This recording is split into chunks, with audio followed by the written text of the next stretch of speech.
parse trees, given a BNF or eBNF grammar, your task is to convert some expression that corresponds to that grammar to a parse tree given the grammars, right?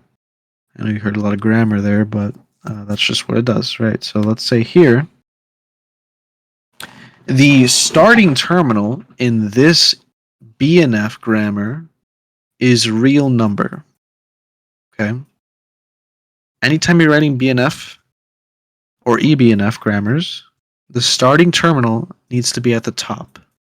If it's anywhere else, you have to specify that, like you can write it on the side. Like let's say I put real number on the bottom.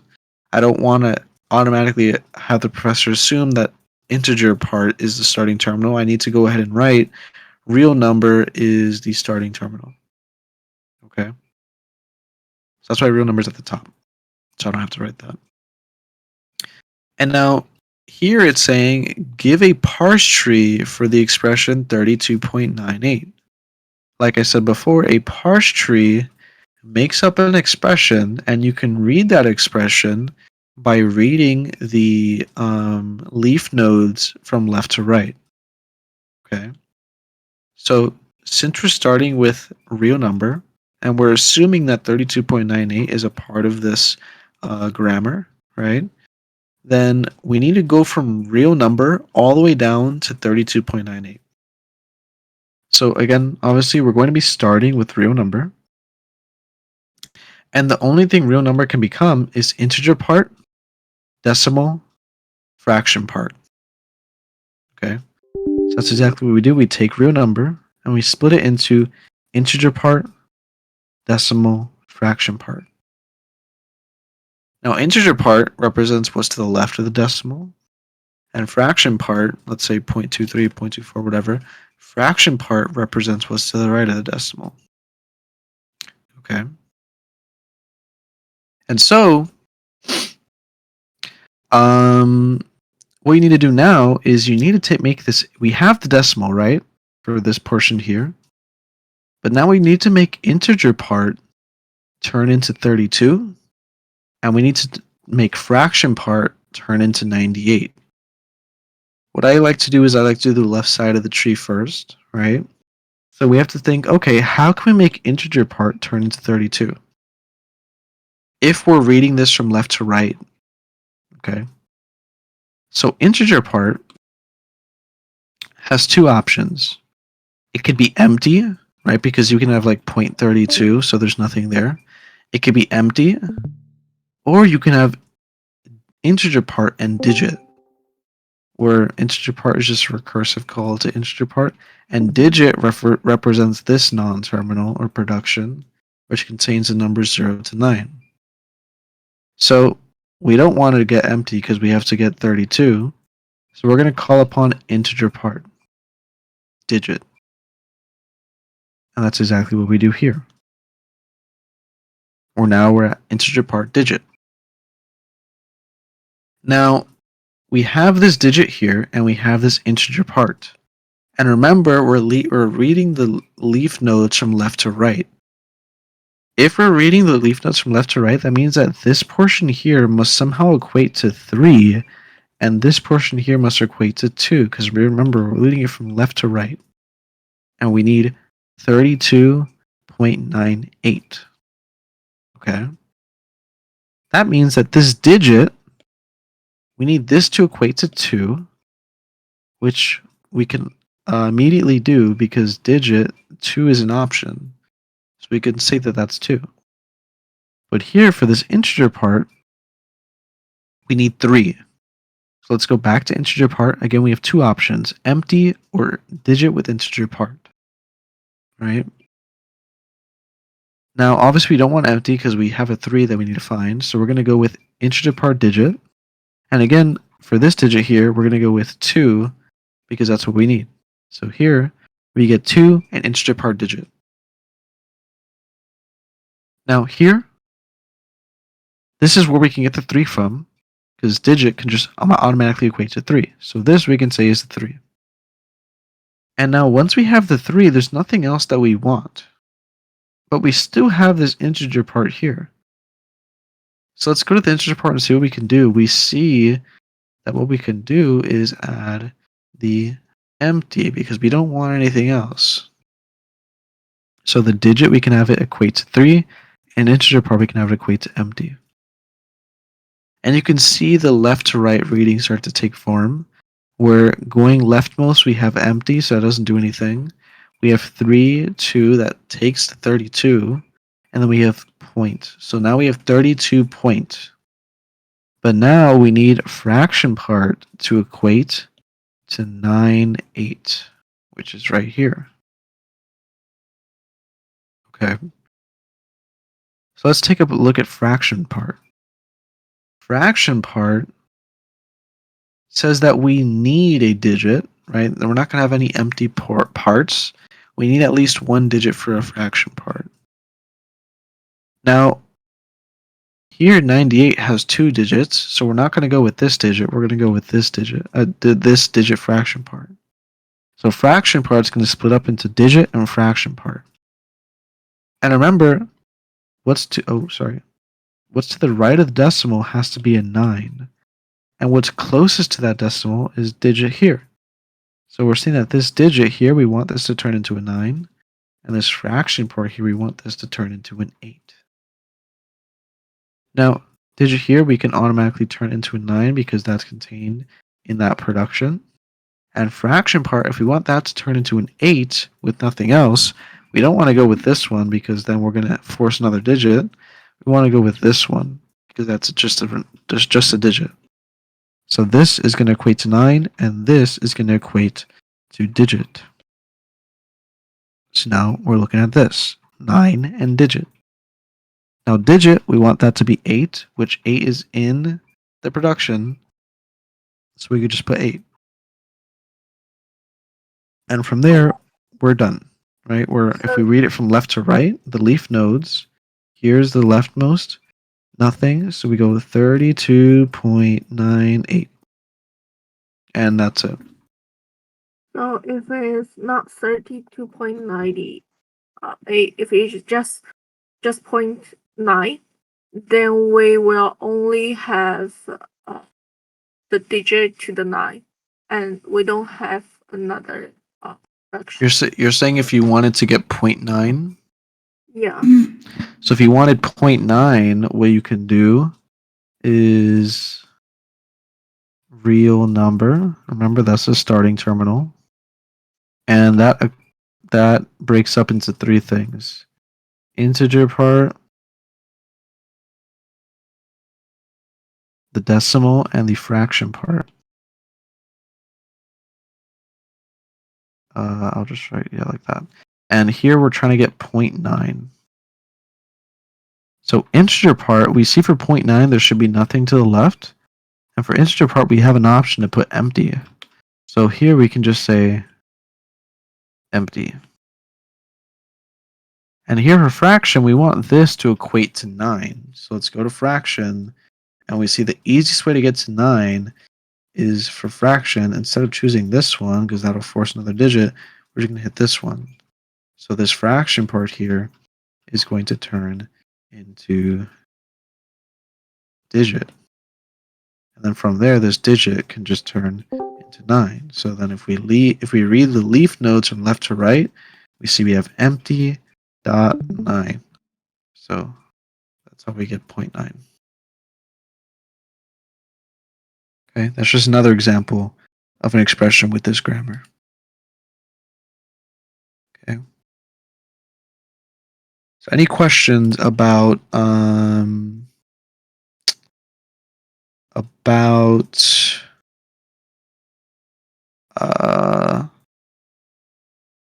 am I saying? Any questions about parse trees?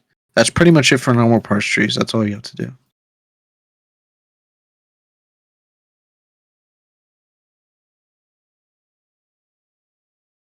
Okay, no questions. So then, let me bring up. Go. Let me bring up.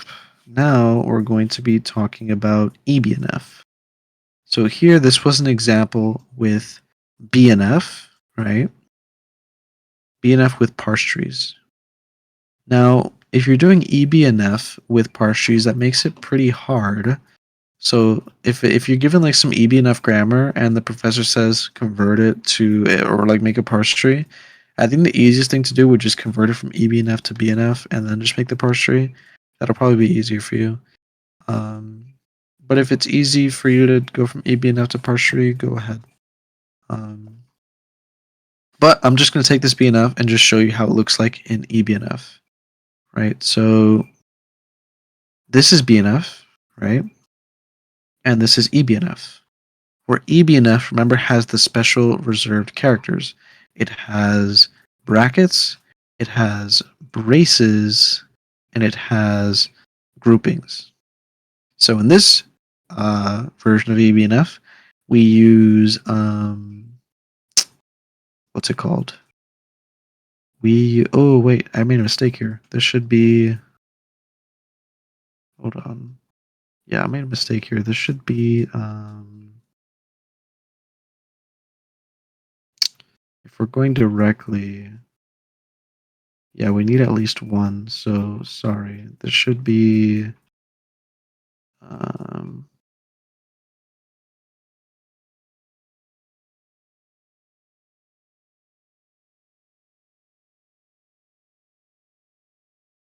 I'm just saying we need at least one. Okay. So yeah, this is just how you convert it. There's no like special trick to converting it. It's like if you see it, you see it. If you don't, you don't.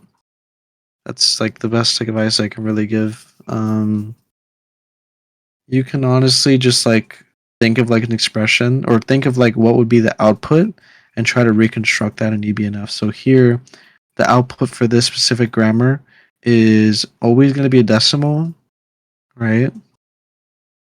It's always going to be a decimal, and then it's going to be 0 or more digits to the left, and then 1 or more digits to the right, which is what I did here. The 1 or more digits, we make it do 1, and then this portion here represents 0 or more.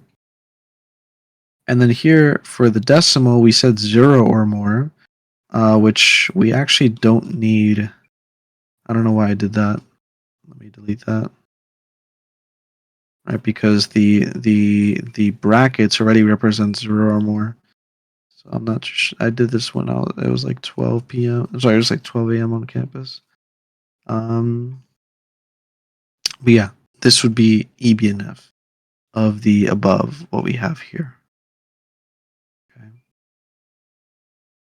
So any questions about eBNF? Again, I can't really teach you a trick to doing eBNF. You just kind of if you see it, you see it. If you don't, you don't.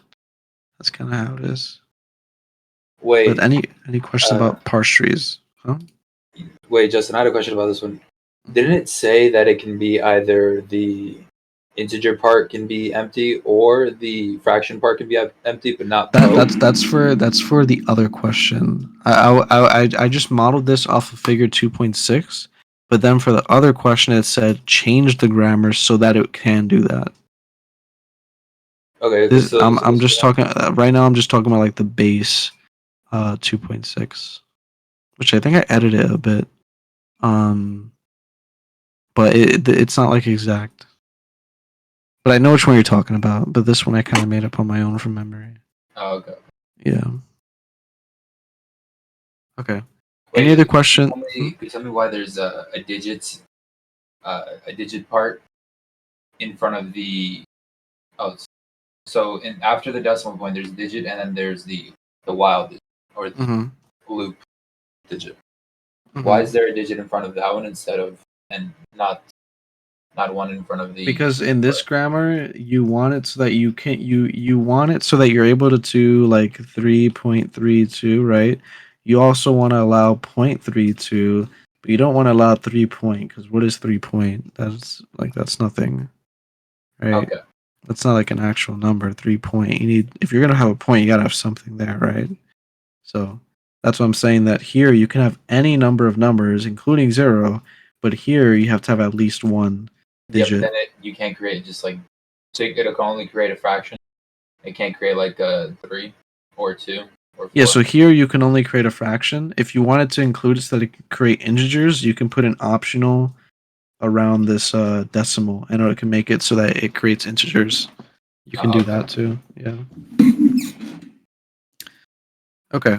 So that is kind of like the basics of BNF, eBNF, and parse trees. But now let's say you wanted to take a grammar, you're given some expression, and you want to get the sideways parse tree for that expression. Okay. So, boom, right over here. This is a parse tree where the beginning of it is going to be the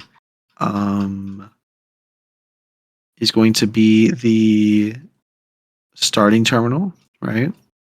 And then from there, you kind of have to match things up. So I'll try to explain this as much as possible. You have to, for the real number, right? You see how before we straight up just wrote, okay, we get to put this and then this and then this, right? With sideways parse trees, it's more so that like you have to, if you put the left one, you have to finish this. You have to finish everything in here, and then you move on to the next after that, right? Because here, let's say you're trying to evaluate here. I think this is 32.98. Yeah, if you're trying to evaluate 32.98, then here, when you do the integer part, you have to finish the integer part first, right? So in this case here, integer part. This integer part, if we want to get to a 3, right, you have to break it up. So this would be the integer part, and integer part gets broken up into integer part and digit, right? So here we have this as a part of this part here. It has this portion here as well, but whatever. So we have integer part and we have digit, right? Now, again, when you're doing sideways parse trees, you kind of read the output going from top to bottom, right? On like what appears first, right? So in this case, we want the 3 to appear first. Okay. So here, again, you get integer part and digit. And since we don't want like 3 digits, we just want 2. We made the 2 digits by calling upon the non-terminal digit. We call that 2 times, so we don't want it anymore. So we're going to call upon the other option for integer part, which is empty. Once something is done, right, there's nothing else for that portion, you say ... node has no more children. Okay.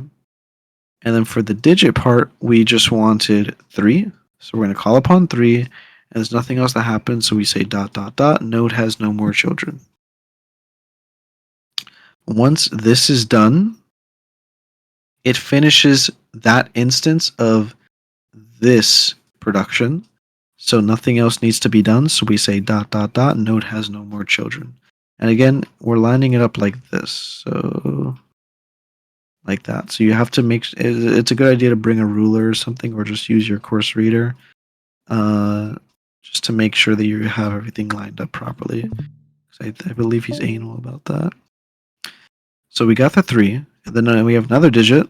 We can just call upon 2, which again, we have it lined up. Once we call upon 2, nothing else happens. So we can say ... node has no more digits. Okay. And from there, this integer part here is done. Nothing else needs to be done. So we say ... node has no more children. Once we do that, then this portion is finished. Once we finish this portion, we can move on to the next portion of real number, which was the period, so the dot. Right, and again, we have that lined up along real number. Right, we have integer part. That's all lined up, right? Once we have the dot, we have to do the fraction part. Which fraction part we need to get 9 and 8. Fraction part splits up into digit and fraction part. So digit would come first. Right? Digit comes first. We already know that we needed the 9 first, so we put the 9, then ... node has no more children. because that finishes this portion here. And then we have the fraction part. Fraction part, we need this to equate to 8, so we can just call upon the digit production in there. So here we say digit 8. Once that's done, we just say ... has no more children. And since we finished the digit part, fraction part has no more children. So again, we say ... node has no more children. That finishes this portion here. And then once these are done, then that means that this is done. So we would say again ... node has no more children. And that means that this part is done. Okay. Now that this part is done, we've gone ahead and we finished integer part, we finished dot, and we finished fraction part. So there's nothing else left. So for real number now has no more children. So lining it up with this, we would say ... node has no more children. We make sure we have it lined up with the dot, the fraction part, and the integer part. So that represents that real number is done by saying ... node has no more children. Yeah, and that's it for sideways parse trees. Again, you're kind of reading it as you go downwards. Whatever gets printed first is like kind of appended to the expression. So here it's 3. Oh, sorry. Here it's 3, then 2, then point, then 9, then 8, and so on. And yeah, that's pretty much it. So any questions about parse trees and sideways parse trees? Which again, you guys can feel free to correct me on anything. I don't know if everything here is completely correct. Please Justin, check me. Huh? so where does it say that you have to write like node has no more children? Because like I don't understand how that works. Like where did you get that? Yeah, so if you check in the book where it does sideways parse trees, which actually, where does it do that? What pages is there? You're talking about the green book? Yeah, green book. Okay, green book. Because I know if you go into like one of the problems that he gave the exercises, I believe it was. Looking through the book, I can't find sideways parse trees. Does the book even talk about sideways parse trees, or is that just? No, it does. There was one question about it that he gave. Yeah, the like in questions section do, 80. but I don't know if it talks about it in the actual thing. Right, let me bring it up.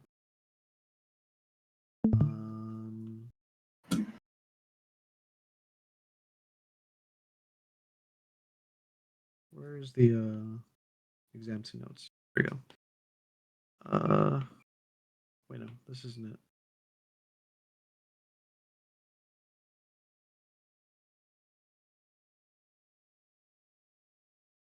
Am I tripping? Where is it? Yeah, I'm trying to find it right now.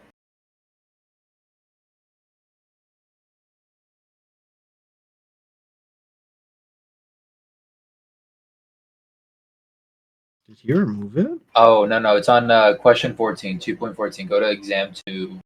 No, I'm trying to find the sheet that actually says to do that stuff. Oh, like the reading and exercises. Because it has the answers on there too. But yeah, I'm gonna send it to you right now. Oh wait, here it is.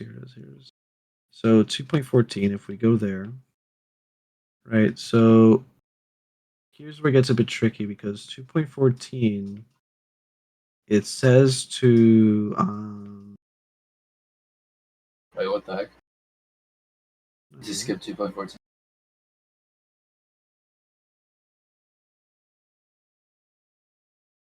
I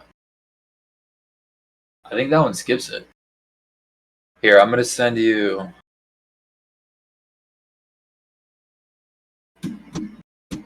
No, here it is. Okay. Is this 2.14? Yeah. Yeah. So the reason that it doesn't have ... no more children or node has no more children is because it's just drawing a sideways parse tree if the question asked to draw a tiny j sideways parse tree, which I actually asked him about this in class, I was like, when do we do it and when do we not? He says if the question says to draw a tiny j sideways parse tree, then you put the dot dot dot node as no more children, right? But Yeah. if it doesn't, then you can just do it like this.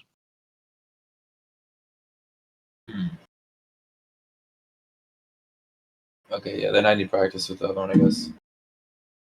And then you can also see that like the way it's kind of represented in a normal parse tree, it's left to right the way you're reading it for the nodes, or sorry, for the leaf nodes. But here in this part, you're kind of reading it top to bottom. Where I think in this question it's saying to get the expression while expression do ID colon equals expression, which that's exactly what happens here. Where you the first thing is while, then expression, then do, then ID, then colon equals an expression. So yeah.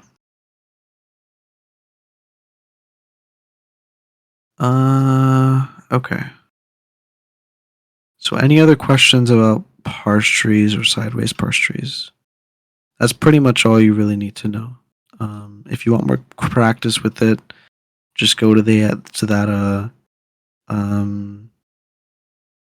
go to the PDF I was just on, and there's practice questions on it there. Or you can make your own.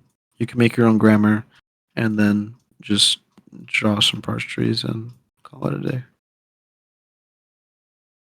All right. I think here is some practice questions for this.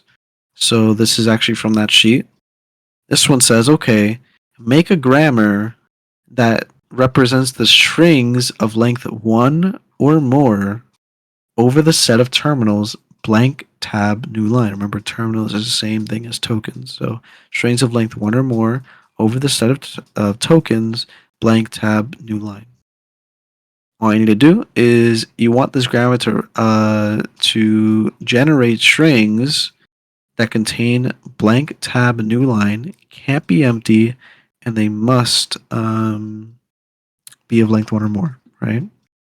So the BNF version of that, I just called it grammar. You can call it whatever. In here, I have one option, which is calling upon lang. Lang is a production that contains the tokens blank, tab, and new line, right? So you could think of it as a base case. The base case is that we have this appear at least once, right? That takes care of the length 1 or more. So that takes care of the length 1. Sorry, not the length 1 or more. To take care of the length 1 or more, we need to recursively call upon grammar, but we also need to append a lang to that. So that will place a blank tab or new line, and then after that, it's going to call upon grammar again. Right? You learn this stuff in 320. This is pretty self-explanatory, but that's just kind of how this one works. But what becomes tricky is, okay, how can we convert this to eBNF? Well, remember, it needs to be a length 1 or more. So we're either going to have a blank, a tab, or a new line. That's not optional. It needs to be there. And then after that, we can have 0 or more. So we can say again, blank, tab, or new line, right? Which is exactly what I did over here. This ensures that we're going to have a blank tab or new line. And then this portion says, okay, we're going to have 0 or more blank tabs or new lines, which I forgot to put the parentheses there, but yeah. Okay. So, any questions on how I went from BNF to eBNF here? Any questions? Okay. The next one says sequence of letters or digits starting with the letters, right? So we need to make a grammar that we're required to start with a letter, and then after that letter, we can have any combination of numbers and letters. Okay. So our grammar, this is our grammar. Again, we're required to have a letter at the front, so I put a letter at the front. And then I made a production called rep. That could be any name. I called it rep because it's like repetitive. It's going to repeatedly do it for you, right? Rep, remember, it says that it's a sequence of letters or digits starting with a letter. That also includes the string of length 1 that just consists of one letter. So rep itself can have nothing. It can just be empty. Right? Or we can place a letter or a digit and then recursively call rep. And that's what I do here. And then letter just contains every single letter, and digit just contains every single digit.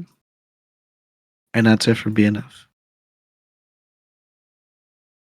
And then for eBNF, this is a lot easier where letter, we know that we need letter, right? So we put a letter, and then here this represents 0 or more digits or letters, right? So this portion here is 0 or more, right? And then letter just contains all the letters, and digit just contains all the digits. And that's it for eBNF. Any questions about that? All right. And then finally, there's just some parse tree questions. So we're given a grammar and an expression, and it says, okay, draw a parse tree for 2 plus parentheses 3 times 5 for the grammar here. Okay. Well, we know that E is the starting terminal because it's at the top. So we're going to put E at the top. Okay. And E can result in a plus or minus sign or T. Easiest here is just going to be to put the plus sign because we know that we're going to need a plus sign. So we're going to go with the plus sign one where we have E plus T. Now, what's to the left of the plus sign, we need to somehow make that a 2. So this E needs to become a 2. How can we make this be a 2? Well, this isn't going to give us a 2, and this isn't going to give us a 2, so let's try the T. When we go into the T, this isn't going to give us a 2. This isn't going to give us a 2. So let's try the F. When we're in the F,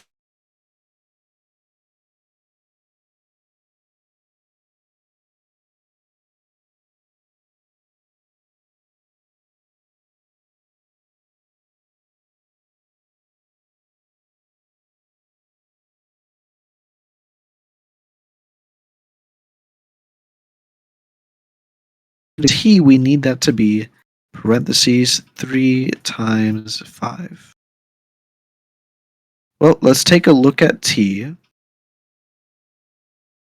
What we need is the parentheses. So T times 5, that doesn't give us parentheses. T divided by 5, that doesn't give us parentheses.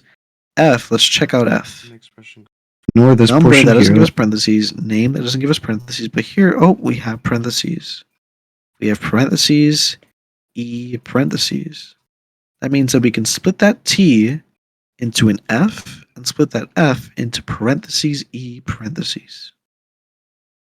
That means this E, we need this E to be 3 times 5.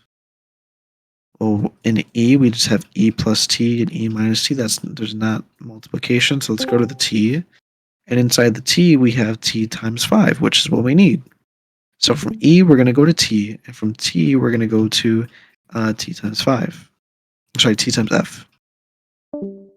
Now the F, we need this to turn into 5, and the T, we need this to turn into 3. Well, F, that's easy. That's just a number, so that's just 5. And 3, well, we're at T right now, and we need to turn that into a 3. So this isn't going to give us 3, this isn't going to give us 3, so we're going to go to F. F contains number, so that can turn us into a 3. So this T is going to go to F, and this F is going to go to 3. And then we're done, right? So now we just read the leaf nodes from left to right.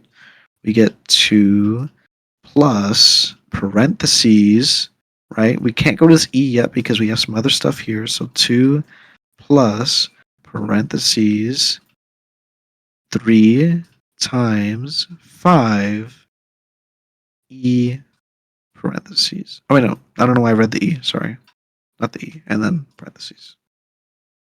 Right, so you can kind of think of it as a in order traversal. So we're going all the way down, but we're only accounting for the leaf nodes.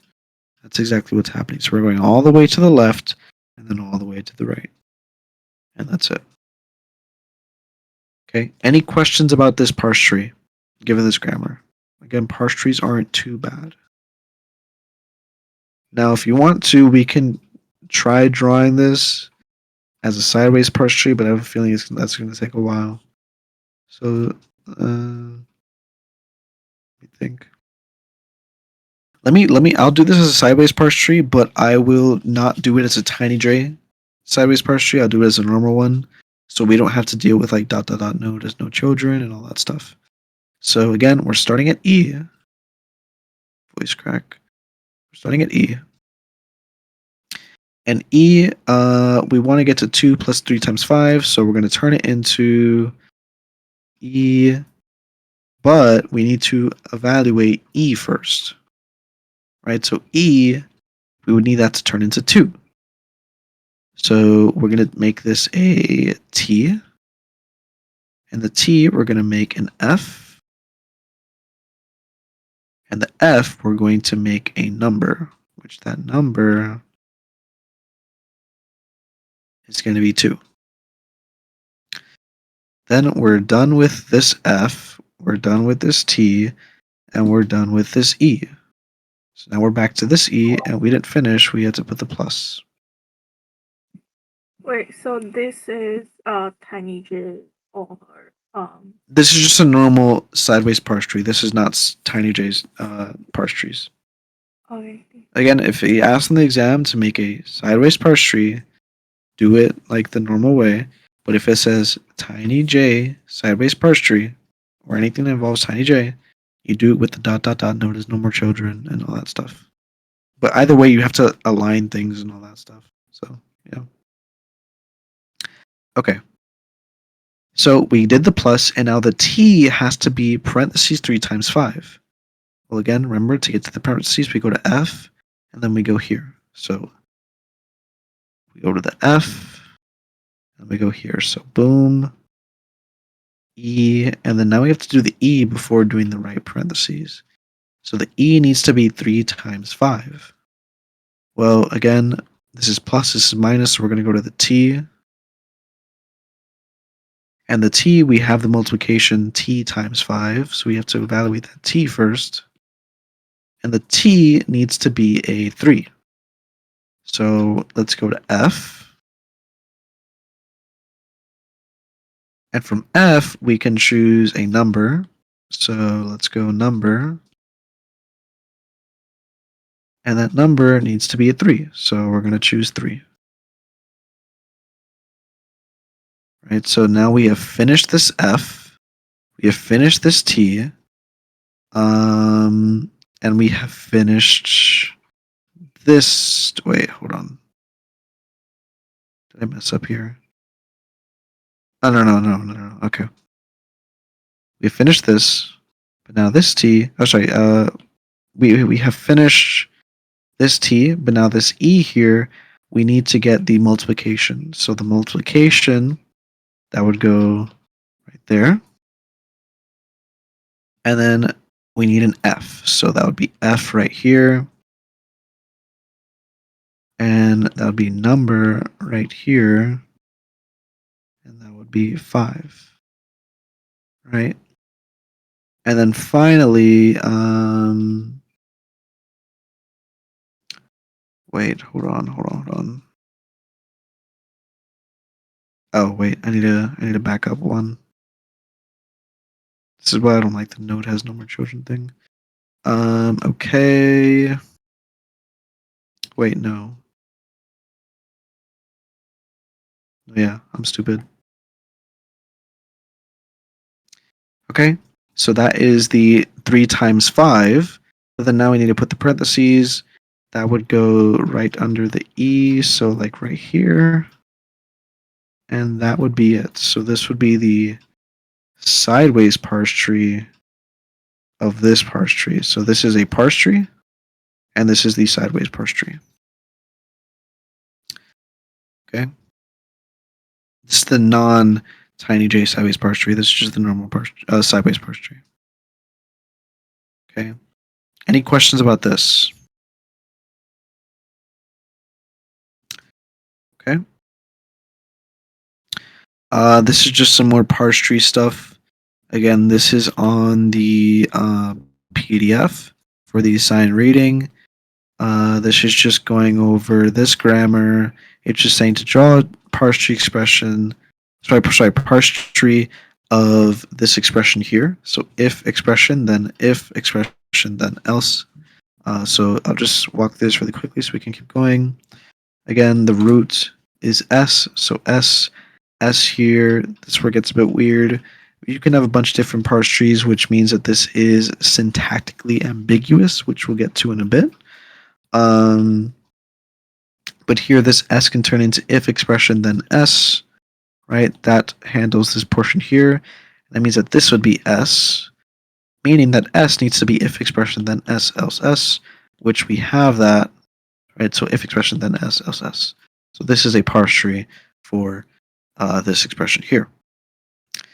And then it says draw the parse tree for this expression. So again, we're starting with S, and we need begin, right? So we would say begin, it calls upon SL, so begin SL end. This SL contains S, and then S, semicolon, SL. But we see that there's no semicolons in here, so why would we go with this one? So we're going to go with S instead. So we did this part, and this part is S. So that means that S needs to be ID colon equals expression, which we have that. So we say ID colon equals expression. And then when we read the leaf notes from left to right, we get beginning ID colon equals expression end, which is exactly what we have here. Okay. Any questions about parse trees? Again, that's pretty much all I really do about parse trees. Okay. This one is just another one. This is converting a eBNF grammar to BNF. Again, I can't really teach this. It's just something if you see it, you do. If you, but all I can really say is that anytime you see a like something exclusive to eBNF, whether that be parentheses, brackets, right? So over here, or braces, so over here. Anytime you see that, you need to make a new production. If the production, if it was braces, which is over here, you need to make a recursive production. If it is optional, your production needs to have this or empty. And if it's parentheses, your production just needs to contain what's inside the parentheses. And that's it. That's all I can really say. Okay. Now number 5. So this was the last topic. Or like section, which I don't have much to say here, and then we'll call it a night. So number 5. Number 5 is on syntactic ambiguity, derivations, expression grammars that reflect the associativity and precedence of operators, and syntax charts. So, derivations is pretty much the easier one to go over. So with derivations, you have 2 types of derivations. There's leftmost derivations and rightmost derivations. A leftmost derivation is when you're given your starting terminal and you're given some expression that you want to get to. You want to show how to get to that expression by evaluating the leftmost non-terminal at each stage. And then rightmost, it's the same thing, but instead of the leftmost expression at each stage, it's the rightmost expression at each stage. Right, so here's an example. let's say we're given a leftmost. Let's say we want to find the leftmost derivation with the given grammar below for 32.98. Again, this is just the number I keep using. I just made it up. So this is the same grammar as before. What we're going to do is we're going to start with the starting terminal, and we need to somehow make this equal to 32.98. So we need to first start with the leftmost non-terminal, which is integer part. We need to make integer part equal to 32. So we're going to split it into integer part digit. Now, when doing that, integer part is the leftmost. We already said we have a digit there, so we're going to turn integer part into 3. And this digit is going to be 2. But integer part needs to be split again, so it splits into integer part digit, right? Which here, this digit will represent the 3, this digit will represent the 2, but now we don't have any numbers that we need to represent, so we can make this integer part empty, because in its actual grammar, that's what it has, so we go empty. Okay? Then we evaluate this empty, it's nothing, so it just goes away, so now we're here. This digit turns into 3. Now once we have this 3 is not a non-terminal. 3 can be seen as a token or a terminal, right? Those two terms are interchangeable.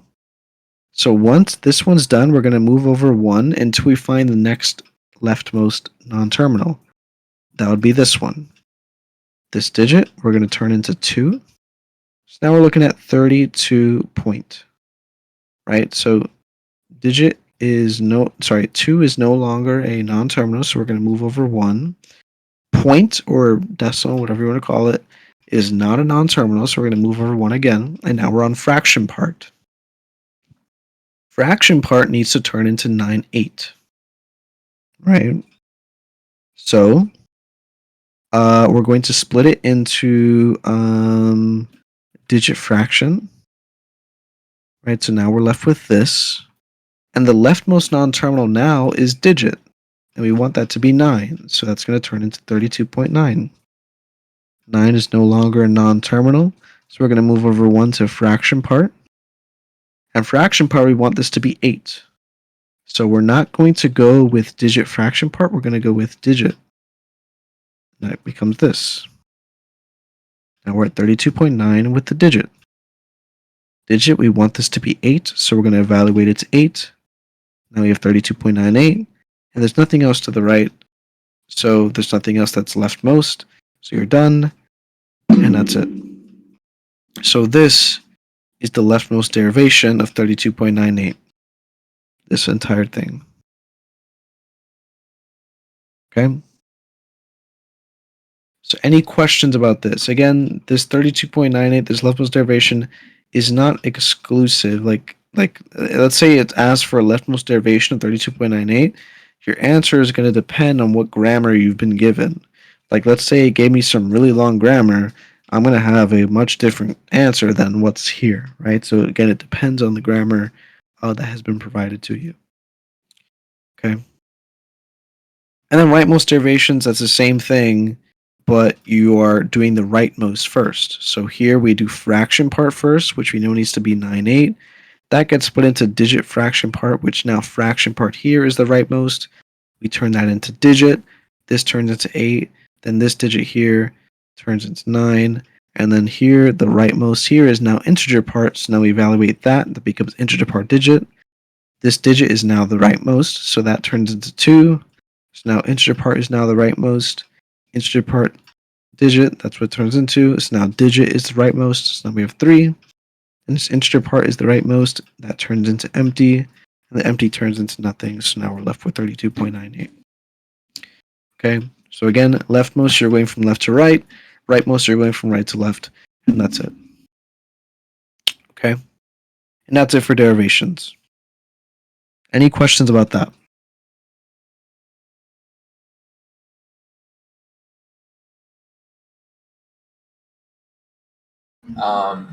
That empty string that you write there, do we have to write that? Because I know in Uh, the review sheet, or what do you call it, his exam 2 notes, or the sheet that he gave us, he didn't write that. you're saying for the answers? Yeah, for the answers. Well, because I think because I'm using a different grammar than him. Where's his answer again?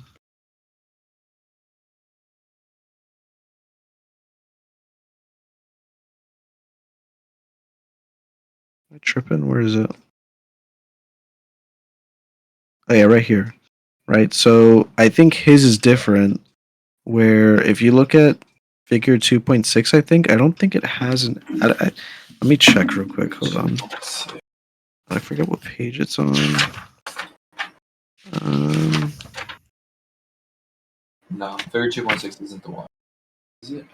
No, it's figure 2.3. 2.3. Yeah, Go to that 2.3. real quick.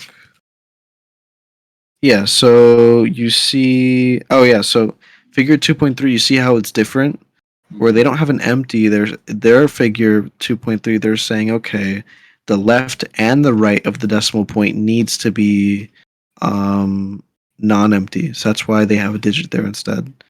So that's why there's no empty. But here in the grammar, then I, again, this I one? made, yeah, I made this grammar. So that's why it's Okay. different. Yeah. Okay. Again, so any other questions about derivations? Pretty simple to understand. Okay. And then we move on to syntactic ambiguity. So this is just pretty simple as well. We're saying that a grammar or a language is syntactically ambiguous or simply ambiguous if some string exists in its language that has more than one parse tree for that one string. Right? If this is true, then the grammar itself is syntactically ambiguous. Okay. So for example, let's say we have this grammar here, E, and that grammar can either be E minus E, 0, or 1. Okay. Now, this grammar is considered syntactically ambiguous because for the string 1 minus 0 minus 1, right, we have two different parse trees that can result in the same string. We have this one here and this one here. Or here, this is 1 minus 0 minus 1. And here, this is 1 minus 0 minus 1. Right?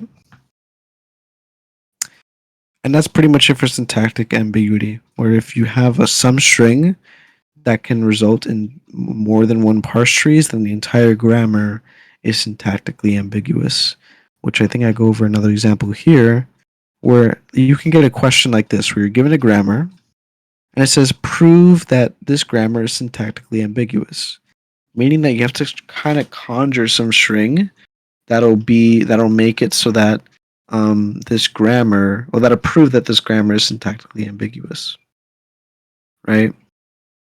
So what I recommend for this is just kind of mess around with a bunch of different tokens, see what you can find.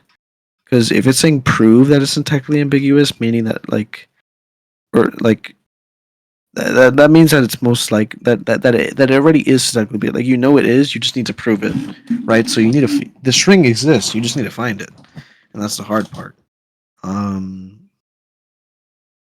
so I think what I did for this one, if I remember correctly, I did the string int. I think I did int star. What did I do? Yeah, I did int star name parentheses int. So it was something like this. It was int star name parentheses int.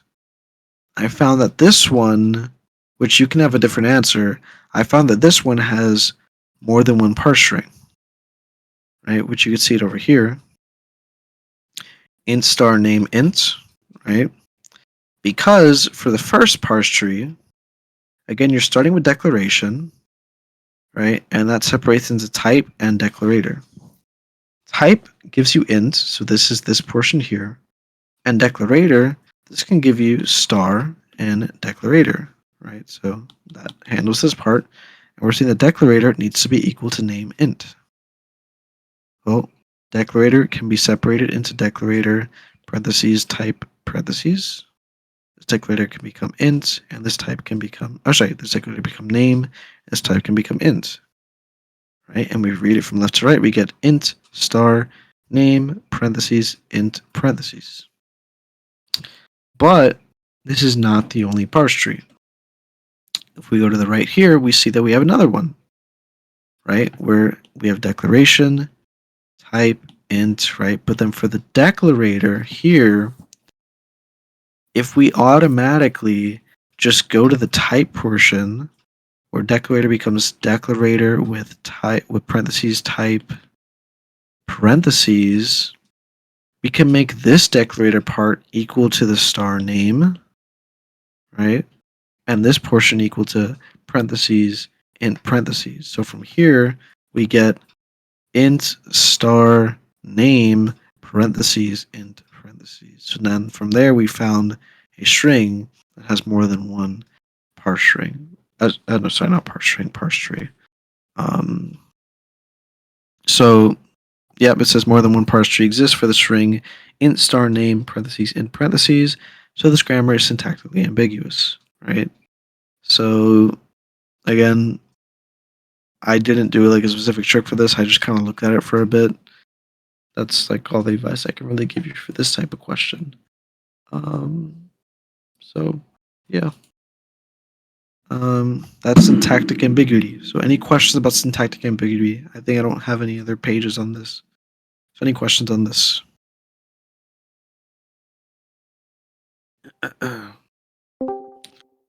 Nope. All right. Then we move on to syntax charts, which I didn't get to fill out this part, but we'll do it with you. So syntax charts can be thought of as kind of like finite automaton from 320, just without the conditionals. Right? Where here, a syntax chart is a chart that shows the flow of a BNF or eBNF grammar. Okay. And the non-terminals in the syntax chart are represented by square boxes, where in the square box it's the terminal that's the non-terminal's name.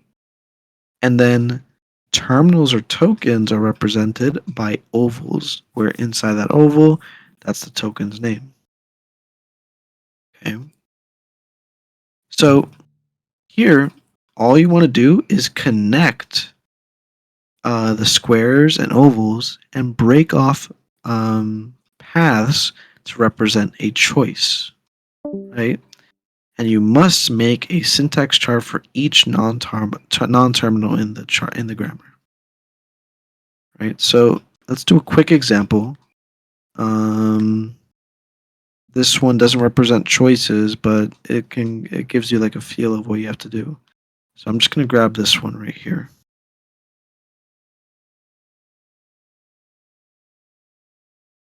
And then we'll also do the BNF one, and you'll start to understand what you have to do.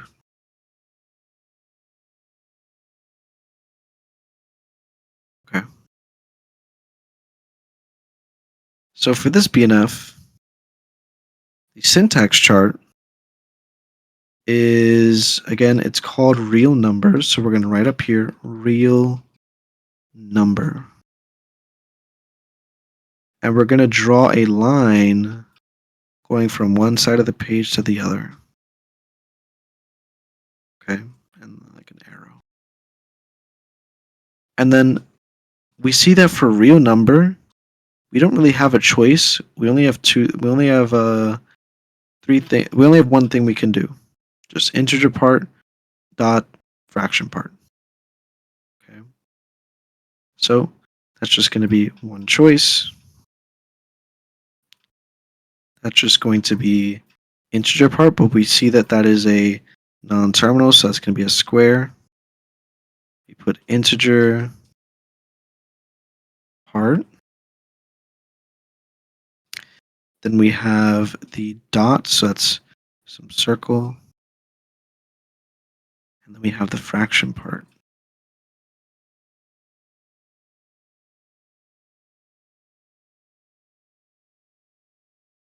And then you would have some line like that. Oh, we'd have some line like this, like this.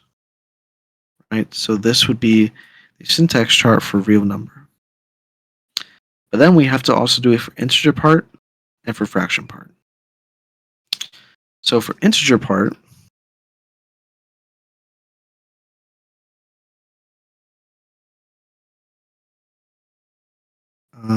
I will draw another line.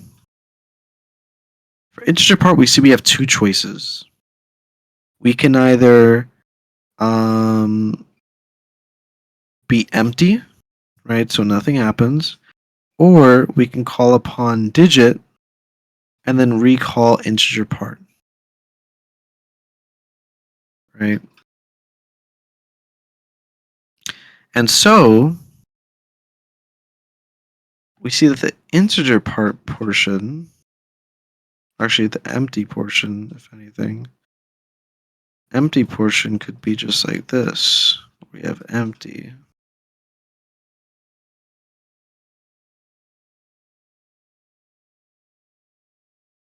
Right? And then the integer part portion, right, where it's integer part digit, that would be like this. We would say integer part.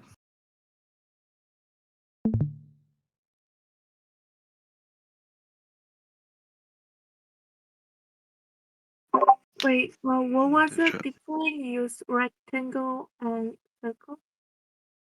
Yeah, so for non-terminals, you use rectangles or squares. And then for terminals or tokens, you use circles or ovals. Shouldn't empty be circle? Sorry?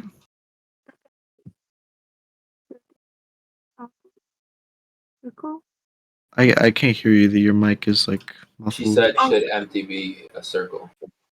Should what? Oh, empty? Well, empty, honestly, I think it depends on your grammar. Where here I'm saying that empty is a non-terminal, but it's just like we already know what empty is, so like I didn't really write it. Again, honestly, I think that depends on your grammar. Which, if you're confused about that, I think you could just ask Kong on the exam. Just be like, "Do you want like to make a separate chart for empty?" Okay, that's integer part, and then fraction part is going to be the same thing, but digit and fraction are kind of flipped. So I'm just going to copy this just to save time. Move this up.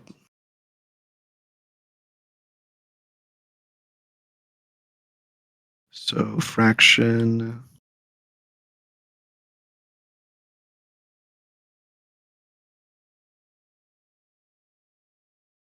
Fraction part. But if you see, it can't be empty, it needs a digit. So I'm going to change this part. Not going to make it a square anymore. I'm also going to make this, actually no, it still needs to be a square, sorry. It's a digit.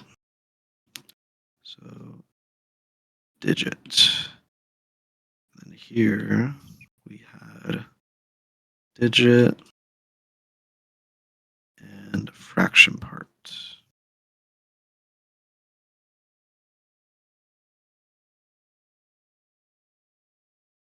Okay.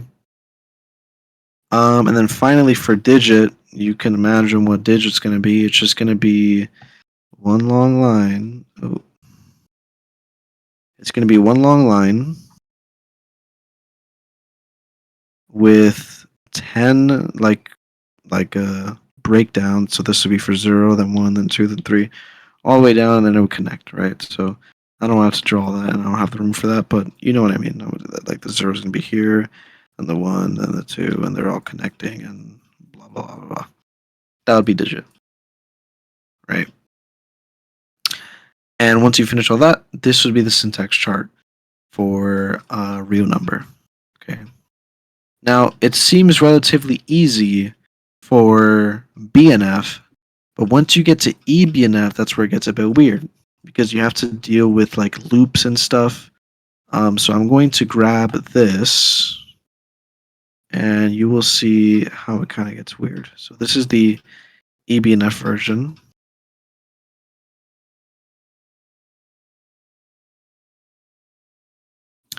And so again, we are starting with real number.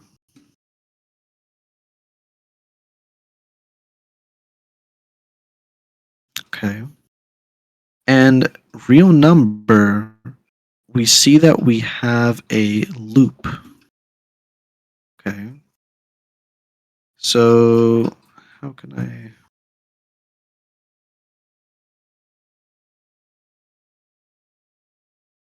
Okay. So let me think about this.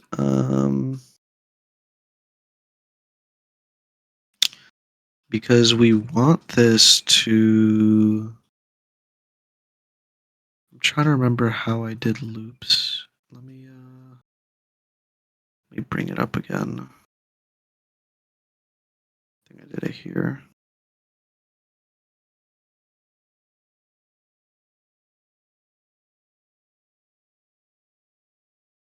Damn, where is it?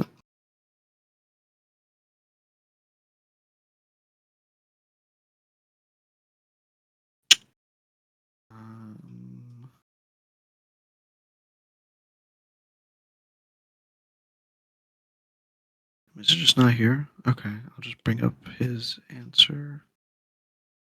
Okay, so the way to do loops is a bit weirder. Where this was his answer for one of the questions. Where you can see here he has a loop, right? But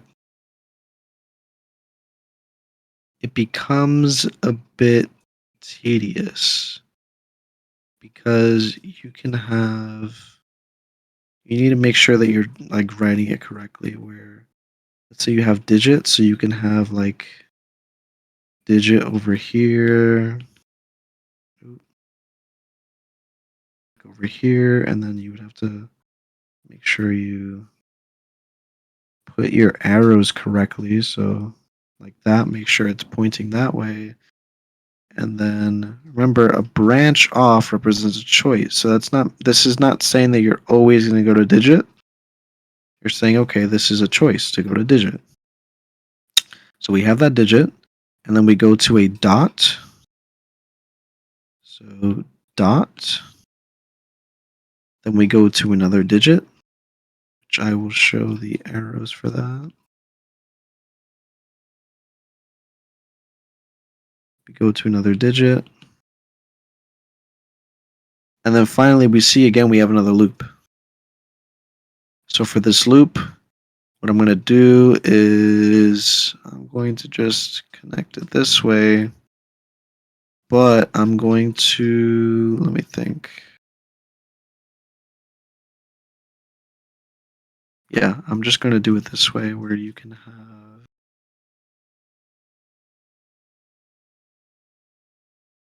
digits.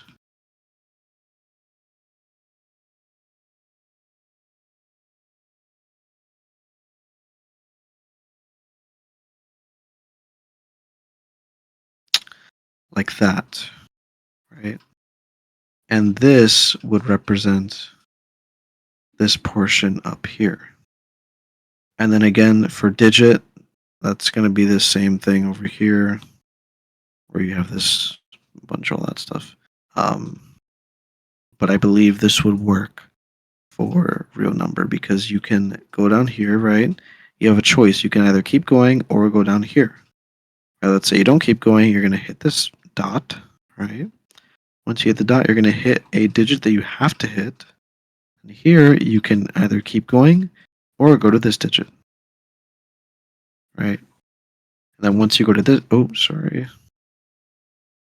Once you go to this digit, once you're here, you have to keep going, and so on. If you want, you can show arrows to kind of show which direction this is going. So, like that, that, like that, which I think he shows that as well. Right, so in this loop, yeah, I think that's pretty much it. Okay. And then you might notice that on the actual question itself, which question was this? This was 2.16. So 2.16, it says here that I don't know if you guys have your book on you, but the first portion is 2 brackets, which represents an empty string, right? So I think for the empty string, he denotes that empty is possible, I guess by putting an arrow at the top there, because nothing here represents empty. So I think he puts an arrow here just to represent that you can go all the way from the beginning of the end just by taking that top line up here. And that represents empty. So I think if we wanted to, over here for empty, we can get rid of this empty portion by doing this and then put a line like over here. So boom. It's good to put your arrows to show like where things are going. But that should like represent saying, hey, we can have an empty. Yeah, that's pretty much it. Okay. Unless, I don't know if I'm wrong. Hold on, let me bring up. I don't want to give wrong information. Let me bring it up in the book real quick. Give me a second. Expression.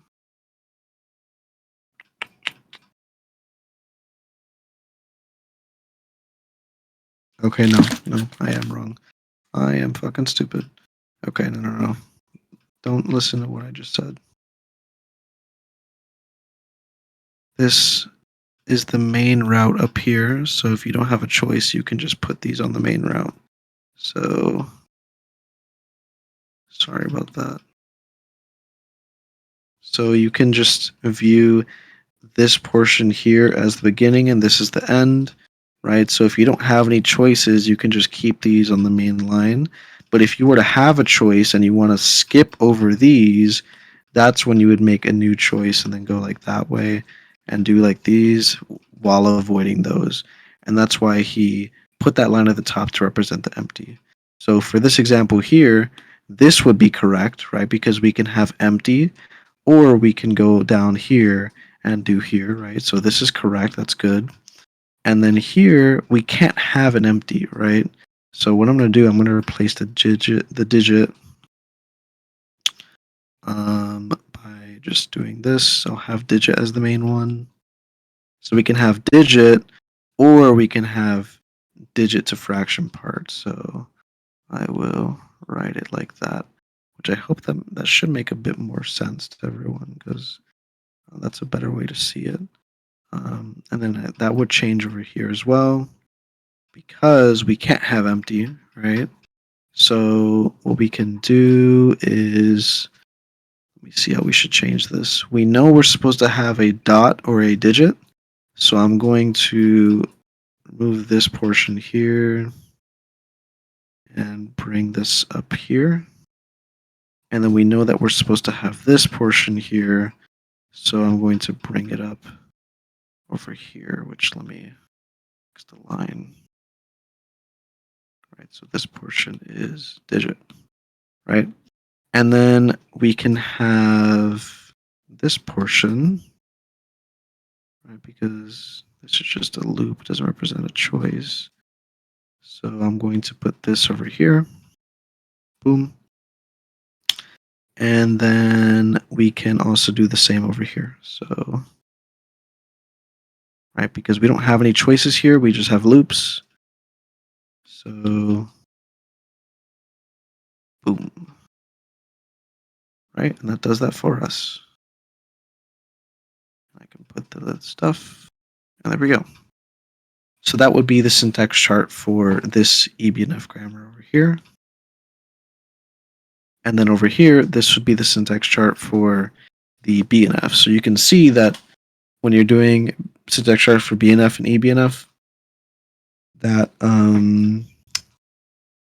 BNF is usually going to be longer to do. So that's why eBNF is usually preferable when doing syntax charts. But that's pretty much it for syntax charts. So any questions about that? I know I accidentally messed up with the big line at the top. But again, the big line at the top just represents your main choice. And if you have other choices, you can branch off to those choices. So again, that's why we had two choices. Oh, sorry, this is a better example. We had two choices here. We pick one as the main, so let's pick digit as the main, right? And then we just branch off to represent the other ones. So over here, let's say we had three choices. So let's say yada, yada, yada. We would have this choice here, then these choices here, and then we would branch off again under that to represent the other choice and so on. But in the end, they can all connect to the same main branch over here. So that should be good. Okay. Any questions about syntax charts? So you see an integer part for your BNF context-free grammar for BNF syntax chart. When you're doing integer parts, that first line that's under the word integer part, does that represent it just being empty, or is it just like You're saying this first line? Yeah. Yeah. So if we wanted to, we can put integer part and digit on this main line, and then just have one branch off with nothing on it, like that. That can also represent empty, right? Again, in this case here, we just picked empty to represent the main branch, so we just put nothing on it. Right, because remember when you have branches off, you can either go there or there. Mm-hmm. Which this has nothing, so this represents empty. I just put this arrow here to show that we're going this way. What if you didn't have the arrow there? It wouldn't make a difference, I don't think. So but I think it's good to put the arrows. So, like, say you didn't have the arrow there, and your context-free grammar didn't have the or empty. If it didn't have if it was just this, yep, then you wouldn't branch off. You would just have integer part digit on this line. So if that was the case, if you had it just like that without the arrow, that would be wrong. What do you mean? Like, say you remove the arrow on the top line of integer part, and you removed empty from the context-free grammar as an or statement. Would that be correct? Oh, like no, the arrow itself doesn't represent empty. That just represents that we're going in that direction. Okay, so a blank line with nothing on it, that's what represents empty. Okay, so then it's going to be wrong because you have that on the line. Yeah, because if it was just integer part digit with no empty, but we still had a branch off, that gives us two choices. We can either have empty or integer part digit, which we don't want that. We just want integer part digit, so we would put integer part digit on this line. Okay. Which you can see that visually on page. Let me bring it up again, because I saw this and actually fixed what I was saying because I completely forgot. 2.11 on 49. What are you talking about? What page is it? Oh yeah, page 48. Page 48. Okay, 2.11. I don't know. I have no idea. But the figure 2.11, that's a good representation of it. Where it's here, we're not allowing any empty. Let's look at factor. Where factor can either be parentheses expression parentheses, or it could be name, or it could be number. right? This is referencing the grammar on figure 2.6, where that grammar can be found on page 42 at the top left corner. Right. So that's Wait, kinda- this grammar can be found on 42. page 42, figure 2.6. I'm Oh, page. okay. Yeah. Yeah, I thought it was on page 48. That was the context free grammar. No, yeah. Okay, that makes sense because I was like confused why that's. Yeah. Okay. So that's pretty much it for syntax charts. Any other questions on syntax charts? I think they're sleeping. Yes. No. Yeah, that's pretty much it. And then there's just Wait, one actually- final topic. Well, I don't know if you're going to cover this topic. You see if you look at 216. Oh wait, no, this is 215. Figure Never mind. 215? No, sorry, not figure 215. Oh, question 215? Yeah, on the PDF that Colin gave us, Uh-huh. part B for 215. That's something. Didn't he say to only do 2.15a? I have no clue. Let me check. What the fuck? What just happened? Why is it slow motion?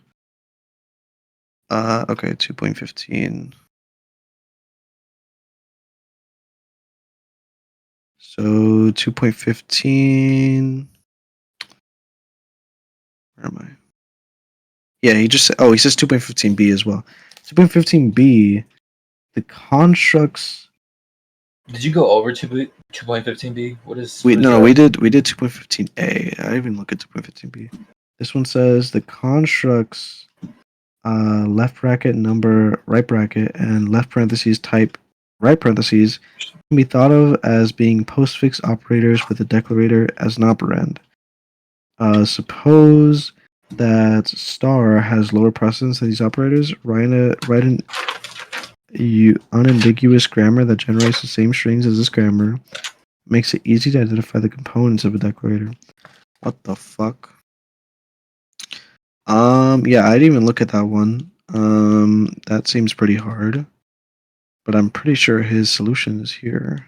Yeah, it is. Let me see. Yeah, I hate that he doesn't explain it though. That's pretty annoying. Yeah, I didn't go over this one, but I was about to go over precedence, the last part. This is like the last topic. Okay, so let's just go over that. Okay, and then we'll call it a night. So last topic is expression grammars that reflect the associativity and precedence of operators. Okay.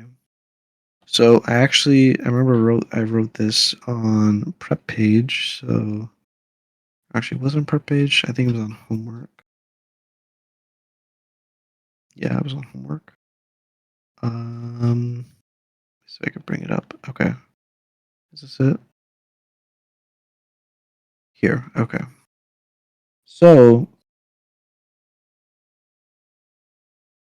this one's a bit weird to explain. So 2.10a. Now 2.10a, let me bring up, I think he actually explains it here too.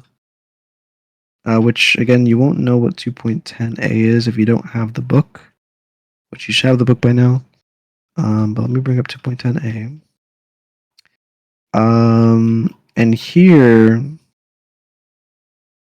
you kind of have. I'm trying to. It's hard to explain without having like the actual book on the screen. But what page is 2.10a again? Let me find it. 50. Oh, yeah, I found it. Okay. So this one says the operators of Pascal are as follows. We have less than or equal to, then those two signs, and then greater than or equal to, greater than in, and then it just says in test set membership. So it's just saying what it does. And then we have plus, minus, or, times, div, mod, and then not. And it says all of these operators are left associative. Okay. And then all operators on the same line have the same precedence. right? And the lines are in order of increasing precedence, meaning that less than or equal to, all that stuff at the top, that has the least precedence, and then not has the highest precedence. Okay? Does that part make sense? And then it says, write an expression. What did you send me, John? Just a picture of it. If you want Oh, can you send that in the 316 shot? Yeah. Because I'm on my iPad. I'll bring up the question for the people who don't have their books.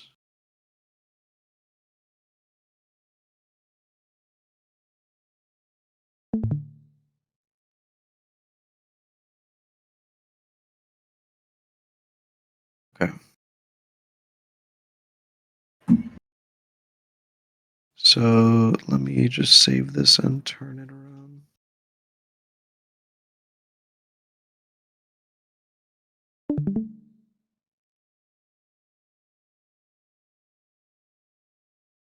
Okay, so this is the one we're looking at, right? So again, we know that not has the highest precedence, and we know that less than, all the ones at the top over here, the less than or equal to, all that, they have the highest precedence. And Wait. all these operate. You said Oh, not sorry, has lowest. Okay. I mean lowest. Not has highest, less than or equal to, all of them. They have lowest. Okay. And so we need to write an expression grammar for Pascal that accounts for this precedence. Okay. So this one, that's why I didn't put this one in the review, because I'm not too sure about this one. But we're gonna kind of walk through the solution you gave and try to understand it together. So let me bring it up. Now here, he makes a product for each of those tokens, right? For class 1, since it has the highest, right? It's just class 1. Then we have class 2, class 3, class 4. Okay. Now you don't have to really worry about it being binary or prefix. I think if you want, you can just write class 1, class 2, class 3, class 4. Okay. Unless you have stuff that's on the same class level, but it's one is binary, one is prefix, then it's probably best to separate it, but whatever. So does this part make sense to everyone? Class 1 to class 4.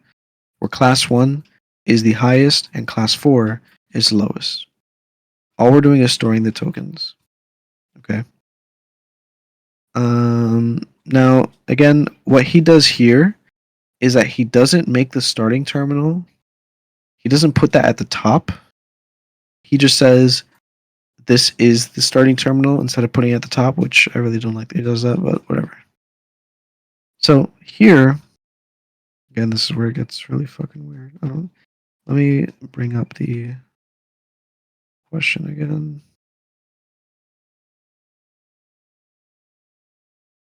Okay. So for some reason he brings out like parentheses and stuff like that, which I don't know why, but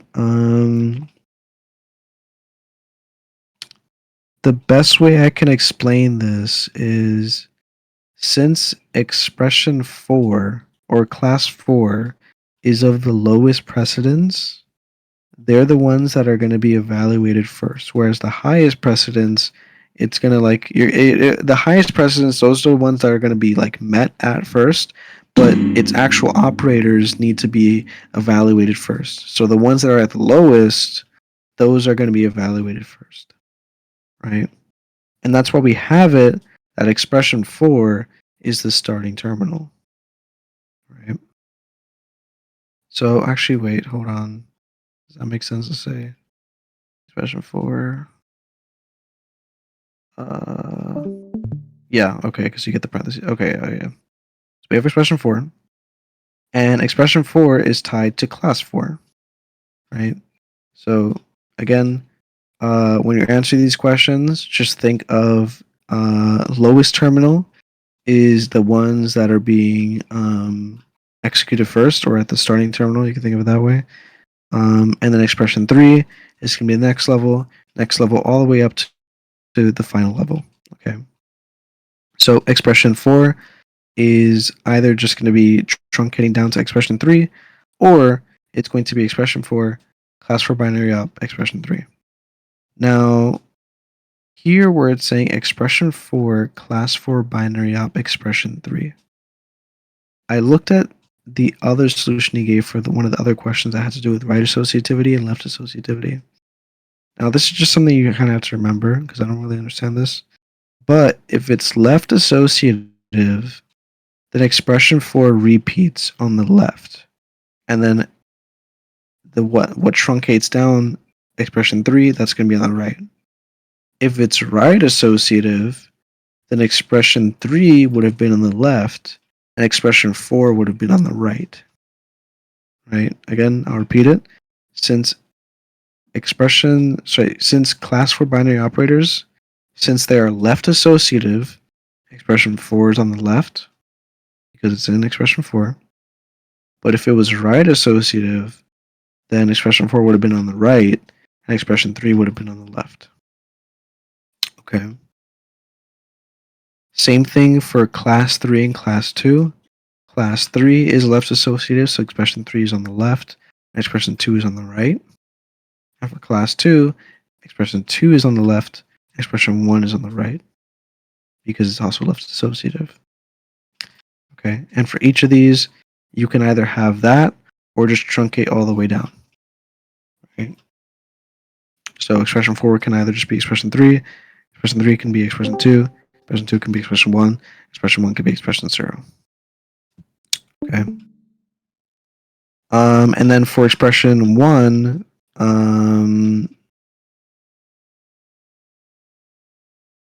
I think since this is the last one that corresponds to a class operator, there's nothing on the left and it's left associative. If it was right associative, then expression 0 would be on the left and there would be nothing to the right of class 1. And since it's left associative, there's nothing to the left, and what's to the right is expression 0. Okay. Which I think that's why he put a space to actually show that. And then in expression 0, I think this corresponds to, if you check the book, there's a page that like it shows the tokens or something for Pascal. Or I don't know if he expects you to actually just know that. Do you remember what page that is, John? Or no? No, this is the question I'm lost. Yeah, there was some page like that. I don't know. This question is fucking stupid anyways. But there was one of the pages that was like that. But when you actually go all the way down to, let's say, less than or equal to whatever, right? The actual values that can be inputted into that can either be some constant or some variable, right? Those are the two things, constant or a variable. You can have that, or let's say you have expression 4 here, right? That what this part is saying, I'll bring it up here, is let's say you have like less than or equal to 3 and 4, right? You can have that, right? But you can also have 3 is less than or equal to, I don't know, 3 is greater than 4, right? What this will do is this portion here will return like 0 or 1, and then at the end you'll be like 3 is less than or equal to whatever that is, right? And so on. That's basically what that boom expression 4 part, that's basically what that is saying. So again, what I recommend for the ones who, actually I think everyone has their tests later in the night, later in the day, like when you wake up, whatever, just try to look at his solutions for precedence because he didn't really talk about this in class, which I really don't like either. He just said to read it. But again, if something is left associative for the current production that you're in, it's going to be that thing, the production you're in to its left, and the lesser production to its right. If it's right associative, it's going to be whatever like class you're in, the current production that you're in to your right, and the lesser production to your left. Right? That's the best way you can really think of it. I don't really know what other advice to give for these types of questions. I'm gonna actually have to review these on my own. I'll probably find some resources online for it or something. But I just didn't have enough time to go over this, so I can't really explain this too well. Unless someone else in this call knows a good way to explain precedents and all this stuff. But for that, I'm not really suited for that. But yeah, that's like the best advice I can give. I think there's another question that involves precedents, right? Not a 2.15. There's another one or something. It was which one is it? Is it not? Is it 2.10b? What is 2.10b? Oh no, that's something else. It is. I think it was over here. Yeah, over here. 2.12. Which this one, it basically wants you to do it, like make the grammar, right? But it wants you to do it based on actual. I think it's like C. I forgot which one it wanted. And so what I did, I basically just went with the same layout that he did in the previous question, but except I just put 11 at the top because that's kind of how I wanted to read it. Where 11, since 11 is the highest number class, you can think of it as it going first, right? Where class 11 had the highest precedence.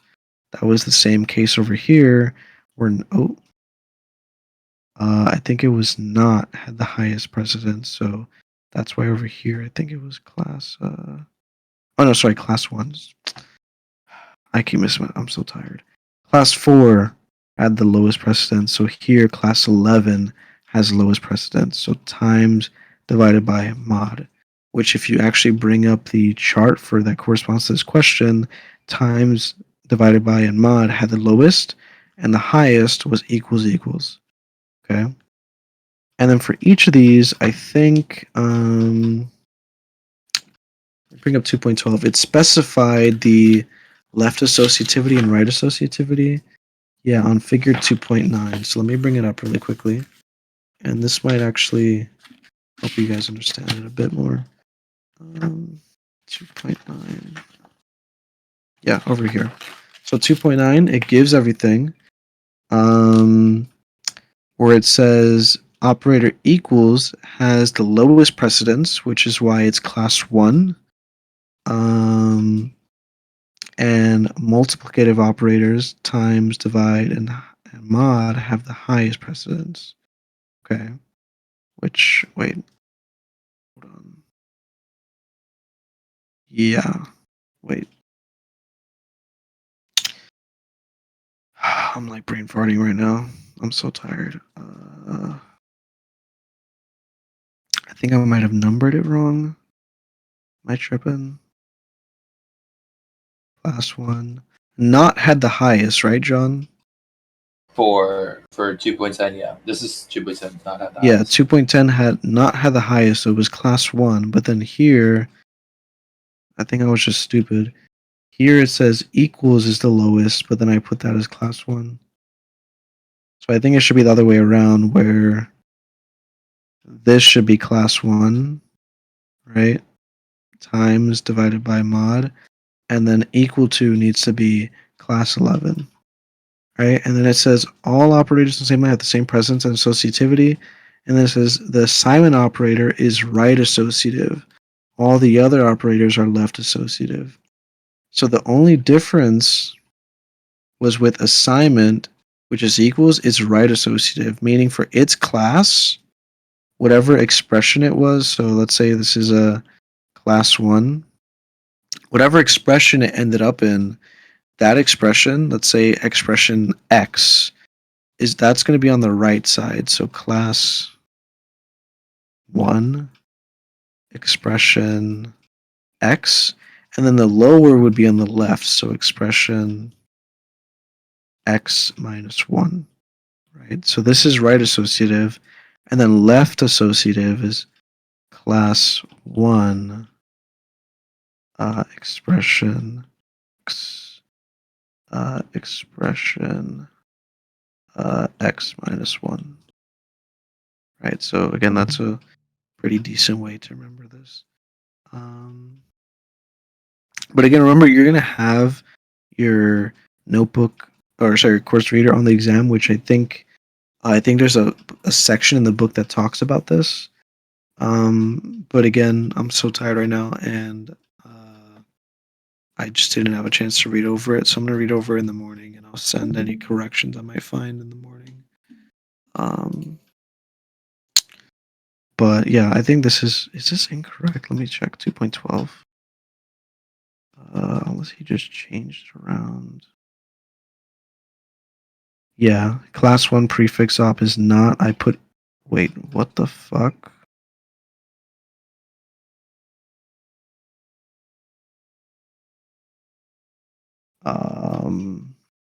I think he used the wrong one. Oh yeah, that was the issue. That he used the for some reason he randomly put in not. I don't know why. That's why it should be 11, not 12. I don't know why he did that. But yeah, class 12 or class 11 in that case should be 11. Class 10 should be or, but I accidentally did it the other way around. But I'll send the updated version later, I guess. But yeah, that's pretty much it. I think for most of these questions, like here, your actual last one is going to be of this form, where you're just going to have constant, variable, and then parentheses, and then whatever the highest one is. So again, this one is mainly just remembering. If you don't understand it, just try to remember it before the exam. That's what I'm going to do, because I don't understand what the fuck I'm talking about. I'm just going to remember it in the morning. I'm just going to wake up and go over it again. I have a quick question. Does recording will be available for this session? Because I missed some stuff. I want to go back. Yeah, the person recording, he sent the first half in the resources chat. Which, if you want, you can stop recording now, because I think that was the last topic. Unless anyone else has other questions that they want to go back to. But I'm pretty much done for now. I think I'm going to go over this stuff in the morning on my own.